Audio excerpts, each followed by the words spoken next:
Morning બધા વિદ્યાર્થી મિત્રોને. આજે આપણે કરેક્ટ સેન્ટેન્સમાં બીજો એક વિડીયો જોઈશું. એની અંદર આપણે ગયા વિડીયોમાં જોયું હતું એમ અલગ અલગ 4 વાક્યો આપ્યા હોય, એમાંથી એક વાક્ય કેવું સાચું છે જુઓ. હવે એક વાત ખાસ ધ્યાનમાં રાખવાની કે અહીંયા એવું જરૂરી નથી કે આપણે 11માં 12માં જે ગ્રામર આવે એ જ હોય. અહીંયા ગ્રામરના કોઈ પણ નિયમો તમને પૂછાઈ શકે છે. મતલબ કે તમારે ખાલી એટલું જોવાનું, તમારે લોજિક લગાવવાનું કે આની અંદર કયું વાક્ય સાચું હોવું જોઈએ. ABCD એમ 4 વાક્યો હોય, એમાંથી કઈ વાક્ય રચના સાચી છે એ જાણીને જ વાક્ય તમારે સિલેક્ટ કરવાનું થશે. સરખા વાક્ય હોય ત્યારે કંઈક ભૂલ ગોતી શકીએ, પણ ચારેય અલગ અલગ વાક્યો હોય ત્યારે ભૂલ ગોતવું થોડીક તકલીફ પડે, એમાં ધ્યાન દેવું પડે. તો આપણે જોઈએ આ વખતે એવા વાક્યો વધારે હશે કે જે 4 વાક્યો હાવ અલગ હોય. હવે જોઈએ પહેલું વાક્ય જોઈએ. I suggest that Asian Port Lothal should visit us. હવે તમે જો ગુજરાતી કરશો, કારણ કે આમાં છે ને બધા વાક્યો અલગ છે એટલે આપણે ગુજરાતી કરવું પડશે. I suggest એટલે હું સૂચન કરું છું. That કે Asian Port Lothal.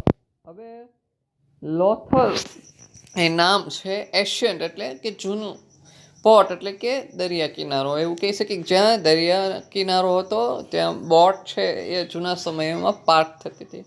Should visit અસ એટલે આ લોથલ છે એ આપણને વિઝિટ કરશે એવું કીધું. જોવો જોઈએ તમને આ લોથલ નામ આપ્યું છે, આ લોથલ નામ આપ્યું છે, અને પછી શુડ આપ્યું છે, પછી વિઝિટ આપ્યું છે, અને અસ આપ્યું છે. હવે તમે વિચાર કરો, કર્તા તરીકે લોથલ કોઈ દિવસ ન હોય, અથવા જો તમને લોથલ અહીંયા કર્તા તરીકે નથી આપ્યું, કર્મ તરીકે આપ્યું છે એવું માની લઈએ, તો શુડ પછી હંમેશા બી આવે. પેસિવ વાક્ય રચના હોવી જોઈએ તો જ આ વાક્ય સાચું ગણાય, નહીંતર ના ગણાય. બરાબર? એટલે આ વાક્ય છે એ ખોટું છે, એ ફાઇનલ થઈ ગયો.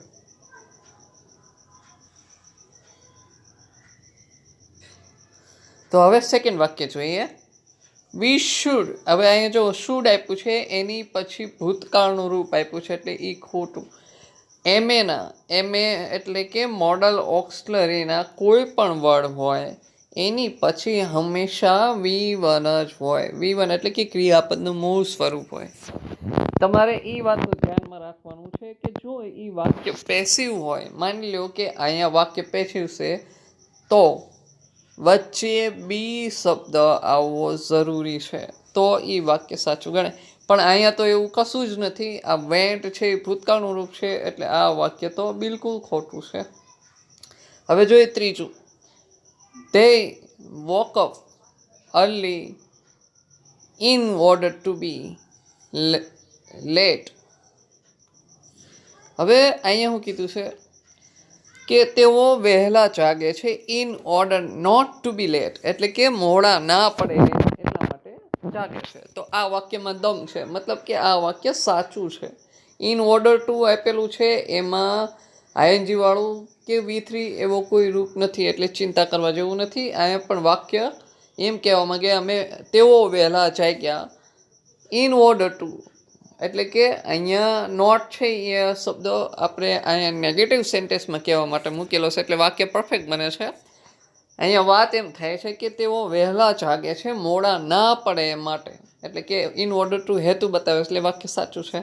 હવે ડી ઓપ્શન જોઈએ. એમાં he turn down so the music he would disturb the neighbours. આ વાક્ય રચના સાવ ખોટી છે. કઈ રીતે? તો કે ટર્ન ડાઉન સુધી તો સાચું છે, પણ ટર્ન ડાઉન પછી શો નો આવે, ડાયરેક્ટ ધ મ્યુઝિક આવે. માની લો કે શો આવે, એવું આપણે સપોઝ ધારી લઈએ કે શો હોય, તો અહીંયા શો પછી વિશેષણ હોવું જોઈએ, નામ નહીં. એટલે આ વાક્ય ખોટું છે. મતલબ આપણો જવાબ છે એ સી થશે. They woke up early in order not to be late. હવે બીજા 4 ઓપ્શન જોઈએ. હવે ખાસ જોજો, આમાં કન્ડિશન ટાઈપના વાક્યો છે. જ્યાં જ્યાં તમને એમ લાગે કે વાક્યમાં સમજાતું નથી ત્યાં તમારે નહીં ટીક કરવાનું, જો તમને સમજાય નહીં કરવાનું. હવે તમે જો વિલ્સ છે ઇફની સાથે, તો ઇફની સાથે વિલ આપ્યો હોય ને તો પછીના વાક્યમાં પણ વિલ હોવું જરૂરી છે. બરાબર? એક વાત યાદ રાખજો કે તમને આવા કોઈ નિયમ યાદ ન રહે તો હું જેમ વિડીયોમાં બોલતો જાઉં છું એ પ્રમાણે તમે વિડીયોમાં બુકની અંદર નોંધ કરી લેવું. તમારે એક પેજ ઉપર જ્યારે કરેક્ટ સેન્ટેન્સ આપણે લખીએ છીએ સિલેક્ટ કરવાના છે કરેક્ટ આન્સર. એની જે માની લો કે અહીંયા આપણે આ લખીએ છીએ તો એના વિશે આપણે લખતા હોય ત્યારે મેં તમને કીધું ઇફની સાથે જો વિલવાળું વાક્ય હોય તો પછીનું વાક્ય પણ વિલવાળું જ હોય. બરાબર, તો આ ઓપ્શન તો ખોટું રહ્યું, એમાં વિલ તો આપ્યું નથી. પછી બીજું વાક્ય જો ઇફ છે પણ ખાલી બીન આપ્યું છે, બીન નો આવે. પહેલી વાત તો એ બીન ક્યારે આવે તો કે ટુ બીનું રૂપ હેડ ઇફની સાથે હોય તો બીન આવે. બરાબર, એટલે આ વાક્ય તો હાવ ખોટું. પછી અહીંયા છે હી હેડ બીન લિટલ કેરફુલ, આ વાક્ય રચના સાચી છે. પછી પાછળ જોઈએ the accident would have taken place, પાછલી વાક્ય રચના એ પણ સાચી છે, પણ ભૂલ શું છે એ હવે આપણે જોઈએ. હી હેડ બીન લિટલ કેરફુલ, જો એ વ્યક્તિ એટલે જે છે એ વ્યક્તિ થોડુંક ધ્યાન રાખ્યું હોત તો એક્સિડન્ટ થયું હોત. એ તો શક્ય જ નથી ને, ધ્યાન રાખી માણસને એક્સિડન્ટ થાય નહીં. તો હવે આપણે જોઈએ હેડ, આ કન્ડિશનવાળું વાક્ય હોય ત્યારે હેડ છે ઘણીવાર પહેલાં પણ આવે છે. એટલે ઇફ શબ્દ નો આપ્યો હોય અને કન્ડિશનવાળું વાક્ય બનાવવું હોય તો પહેલાં હેડ મૂકે છે, પછી કરતા હોય છે ને પછી બીન, કે બીન ઘણીવાર ના પણ હોય ઘણીવાર હોય. જો બીન ક્યારે ના હોય, જ્યારે V3 આપેલું હોય ત્યારે બીન ન હોય.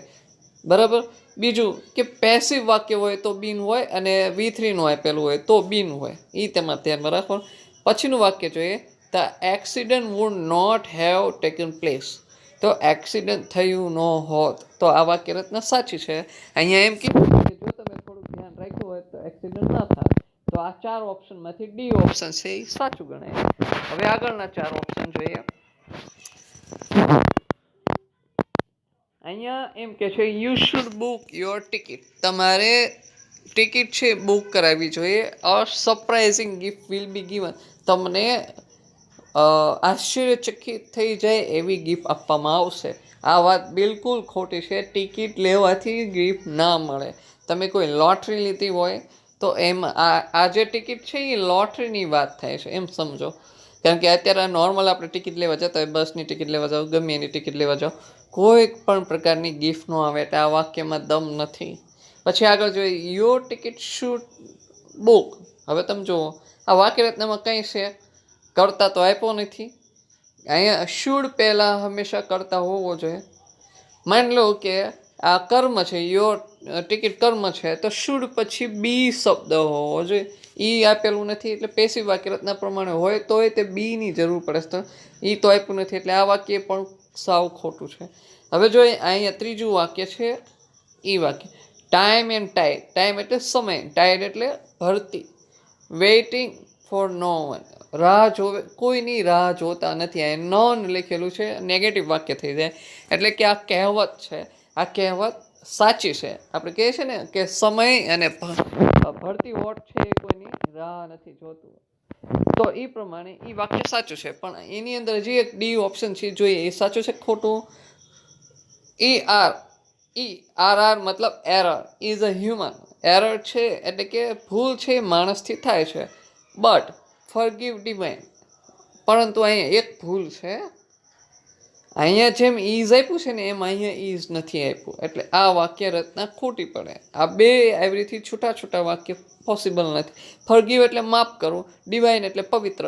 તો કે માફ કરવું એ પવિત્ર છે શબ્દ માટે આપણે ઇઝની જરૂર પડે છે બીજા વાક્યમાં, તો એ નથી આપ્યું. મતલબ કે આ ઓપ્શનમાં સી ઓપ્શન છે time and tide waiting for none, એ સાચું છે. હવે આગળ 4 છેલ્લા ઓપ્શન છે એમાં જોઈએ સમથિંગ બેસ્ટ દેન નથિંગ. હવે તમે જોશો આ વાક્ય રચનામાં બેસ્ટ આપ્યું છે. હવે આપણે વાત કરતા જ્યારે ડિગ્રીની વાત થતી હોય EST આવે તો એની આગળ ધ લાગેલો હોવો જોઈએ. એ તો છે નહીં એટલે આ વાક્ય ખોટું. પછી જોઈએ અ થિંગ ઓફ બ્યુટી, આ વાત ખોટી છે. વિશેષણ હંમેશા પહેલાં આવે પછી વસ્તુ આવે. બ્યુટી ઓફ થિંગ એમ આવે એટલે આ વાક્ય રચના પણ ખોટી છે. પછી આ નથિંગ ઇઝ ઇમ્પોસિબલ, આ તો બહુ ફેમસ વાક્ય છે એટલે આ વાક્ય રચના તો સાચી જ છે. Nothing is impossible. પછી છેલ્લું વાક્ય તો જો તમે જે રીતથી ઇંગ્લિશ બોલો છો ને એવું છે, એનીથિંગ કરેગા ફોર સેલ્ફી, એટલે આ વાક્ય તો બિલકુલ ખોટું. એટલે કે સી ઓપ્શન આમાં સાચું છે. હવે નેક્સ્ટ ક્વેશ્ચન જોઈએ.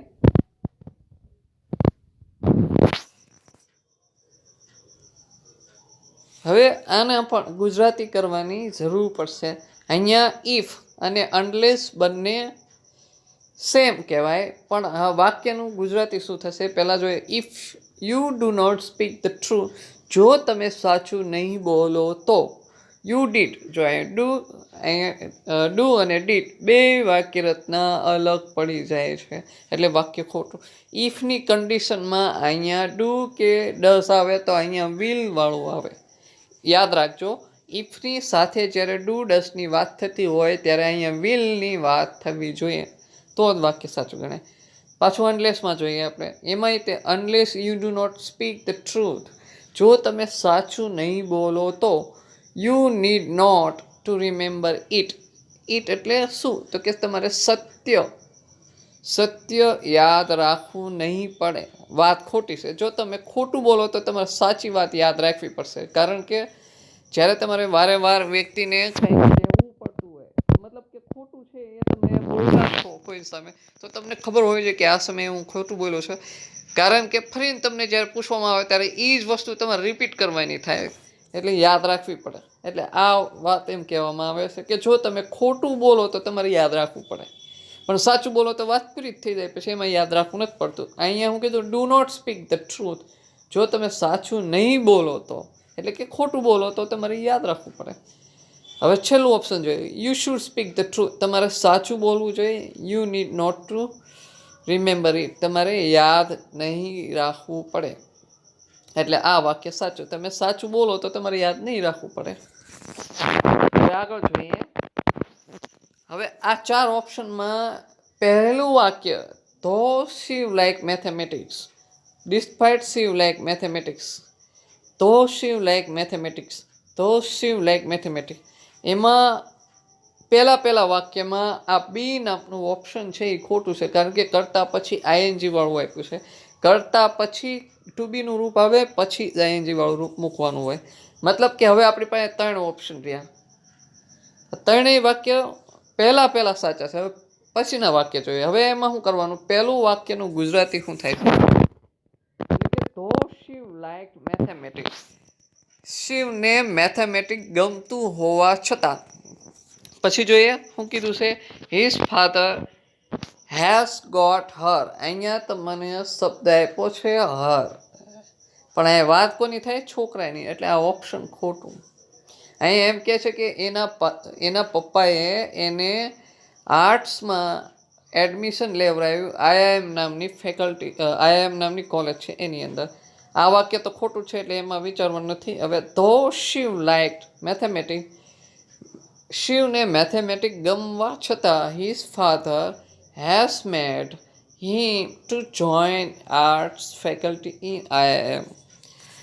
હવે અહીંયા શું કીધું છે કે મેડ શબ્દ હોય ને, મેડ, એની સાથે કોઈ દિવસ નામ પછી અહીંયા કર્મ પછી ટુ વાળું ક્રિયાપદ ક્યારેય ન આવે. તમારે યાદ રાખવાનું, મેડ અથવા મેક, એની પછી આવી રીતે કોઈ કર્મ આપ્યું હોય અને એની પછી જ્યારે આ રીતે ક્રિયાપદ આપ્યું હોય તો ખોટું છે. તમારે આમ યાદ રાખવાનું છે. તમને સિમ્પલ યાદ રાખવું. સિમ્પલ યાદ રાખવા માટે શું કરવાનું, તો કે પહેલાં હેઝ આપ્યું છે, કરતા આપ્યું છે, પછી ટુ બી આપ્યું. આ ટુ બી આપ્યું હોય કે ન આપ્યું હોય કંઈ ફેર નહીં. પછી મેડ અથવા મેક એ આપ્યું હોય, કરતા, પછી ટુ બી ભૂલી જઈએ આપણે, મેક અથવા મેડ એ આપ્યું હોય, બરાબર.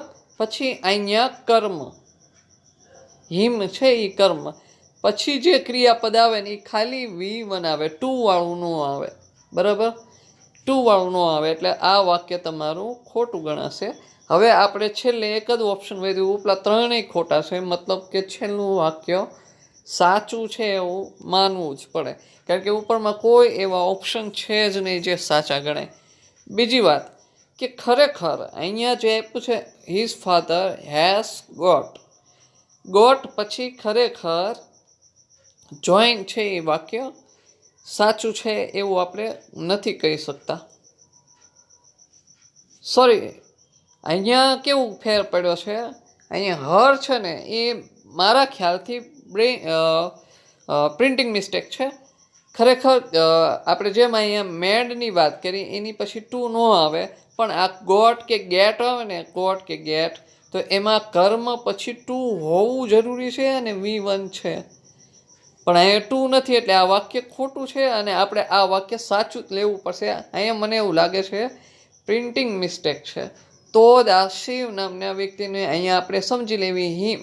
તમે અહીંયા હિમ લખી નાખજો એટલે આ વાક્ય તો સાચું ગણાશે અને 100% આ સાચું વાક્ય આવે છે. કારણ કે ગોટ કે ગેટ આવે ને એની પછી કર્મ હોય ને પછી તમારે પાછું ક્રિયાપદ લેવાનું થાય ને એ ટુ વાળું જ આવે, તો જ એ વાક્ય સાચું ગણાય. બરાબર? એટલે કે આમાં આ પ્રિન્ટિંગ મિસ્ટેક હોવાના કારણે આપણે એને સાચું નહોતું માન્યું, પણ આને આપણે ધ્યાનમાં ન લઈએ તો આ વાક્ય પરફેક્ટ છે. બાકીના નીચેના ત્રણેય ખોટા છે. કારણ કે ગોટ કે ગેટની હારે અહીંયા ટુ આવવું જરૂરી છે, ટુ પ્લસ જોઈન એમ આવવું જોઈએ, તો જ વાક્ય સાચું ગણાય. હવે આગળ વધીએ એની જ અંદર. હવે જોઈશું આ વાક્યની અંદર ધ બોલ. હવે આ શું છે? કર્મ છે. કર્મ વાક્યમાં હોય તો ટુ બી પછી આ માન લો કે હેવિંગ છે, હેવિંગ છે એ આપણે હેવ ગણી લેવી, હેવ, તો એની સાથે ટુ બી પેસિવ કરો તો બીન આવવું જોઈએ ને, તો એ તો છે નહીં એટલે એ વાક્ય ખોટું. પછી હિતેન્દ્રભાઈ બોલનાર, પછી આસ્ક્ડ ગેરી એ સાંભળનાર, અને પ્રશ્ન વાક્યમાં આપણે ઇફ મૂકીએ છીએ ડાયરેક્ટ ઇનડાયરેક્ટના વાક્ય પ્રમાણે. આ લાઈન છે એ પરફેક્ટ આવી ગઈ. હવે જોઈએ હી હેડ કમ્પ્લીટેડ હીઝ હોમવર્ક. આ પણ વાક્ય રચના પરફેક્ટ છે.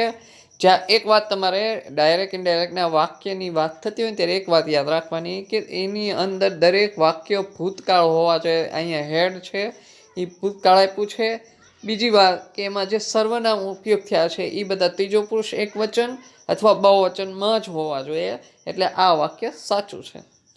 હવે આમાં જોઈએ, માની લો કે આ વાક્ય આપણે જોઈએ, અહીં શું આપ્યું છે? કર્મ, ધ પોટ, પોટ એટલે પાત્ર. હવે કર્મ પછી કોઈ પણ ક્રિયા પર ડાયરેક્ટ ક્યારેય ન આવે, ટુ બી હોવું જોઈએ. ટુ બી એટલે કે was, were, am is, are, haves, એવા કોઈ પણ શબ્દ હોવા જોઈએ. એ તો છે નહીં એટલે આ વાક્ય ખોટું. પછી અહીં લખ્યું છે what a beautiful the scene is. Remark, અહીંયા રીમાર્ક શબ્દનો વાપરી ન શકો. અહીં શું છે? ઉદ્ગાર વાક્ય છે એટલે અહીં એક્સક્લેમ હોવું જોઈએ. બરાબર? એટલે કે આપણું ઓપ્શન આમાં હિતેન્દ્રભાઈ વાળું છે એ સાચું ગણાશે. હવે આટલું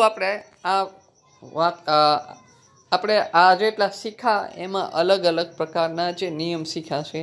આવા તો ઘણા બધા નિયમ છે જે આપણે પૂરા થાય એમ નથી. એટલે મારો કહેવાનો મતલબ એમ છે કે જ્યારે તમને ન ખબર પડે ને ત્યારે તમારે દરેક વાક્યનું ગુજરાતી કરવાનું અને એમાં ક્યાંક ને ક્યાંક નાની નાની ભૂલ કે આપેલી હોય એને શોધવાનો પ્રયત્ન કરવાનો અને પછી સાચું છે એ સિલેક્ટ કરવાનો પ્રયત્ન કરવાનો.